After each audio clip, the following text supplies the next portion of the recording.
yesterday was my 1 week post-op. I got a little distracted yesterday, so I forgot to record, so I'm recording today. So last week on May 10th, I had vertical sleeve gastrectomy. I did that to help me lose weight and also help with my infertility problems that I have. So a little bit of stats. I'm 28. I am about 5'7". My highest weight was 282. I had to do a liquid diet for a week and I dropped down to 266. And then yesterday I weighed in at 255. So a total of 29 pounds. Well, no, just kidding. 29 pounds is today. 27 pounds. Whatever, you can figure it out. Anyway, so a little bit about what I've experienced. I see a lot of people record and they always say that getting their fluids in is hard. I had no idea how hard it was. Like, I struggled a lot. Yesterday was the first day that I actually got 40 ounces of fluid in. And it worries me because I don't want to get dehydrated. I don't want to have to go to the ER just to get fluids. I really don't. So I've been trying. Yesterday I also was cleared to go to the gym. So I went to the gym yesterday, walked a mile on the treadmill and did some squats and some arm stuff. I think one of the arm exercises though pulled at my stomach a little because my stomach was hurting yesterday at nighttime.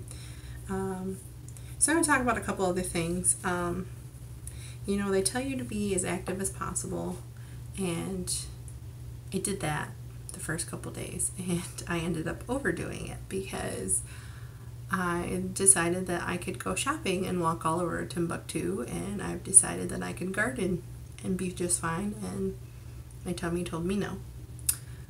So it's a balance between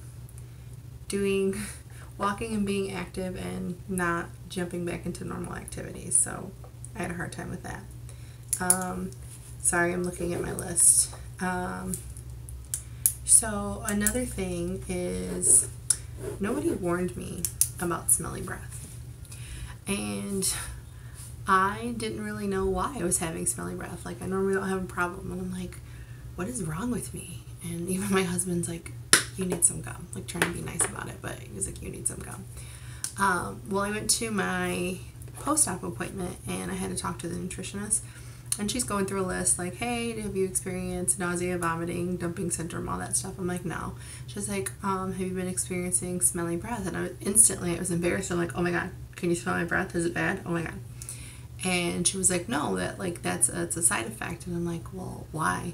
And she said that because your body is breaking down fat, and the way it gets rid of it is when you breathe CO2. It comes out with the CO2, and it just makes you have smelly breath. And I was like, well, if somebody would have warned me, I would have had Tic Tacs on deck from day one. So now I have Tic Tacs on deck, sugar-free Tic Tacs. I try to brush my teeth a little bit more often, but it's kind of hard if I'm not home. So yeah, if you're looking into getting the surgery afterwards, you're gonna have smelly breath. At least I did. So another thing, after surgery, pooping was really hard. Like, I know it's TMI, but get over it. That's what you wanna know my journey. Here's my journey. So pooping was difficult. I didn't go for like a couple days, and then when I did, I swear I was in the bathroom forever.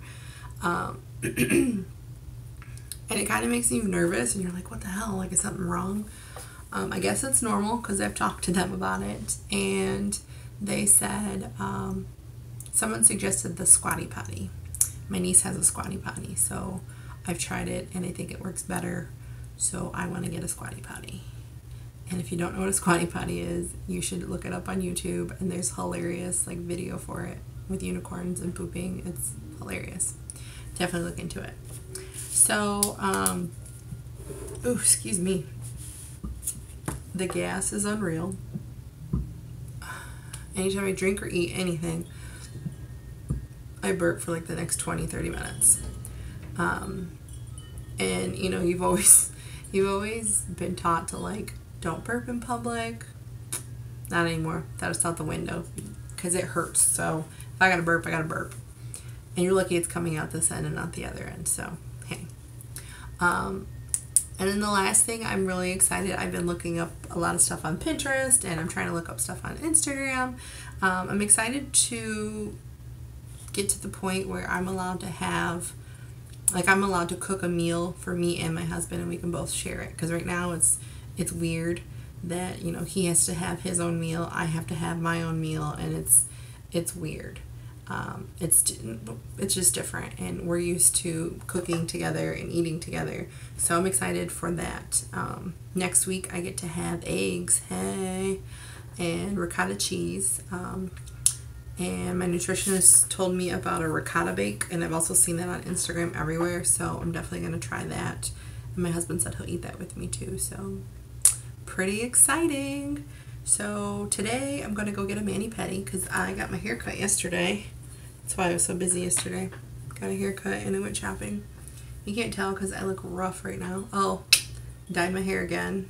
It is blue and purple, but it only looks blue right there. So yeah, got my hair cut. Today's a mani-pedi. And then tomorrow I'm going to go to Canada. And we're going to go see Trevor Noah for my neighbor's birthday. And then we're going to go to Niagara Falls because I've never been. So yeah, I might vlog a little. Show you what's going on and how it is to only be a couple weeks post-op and trying to order food. So yeah, toodles.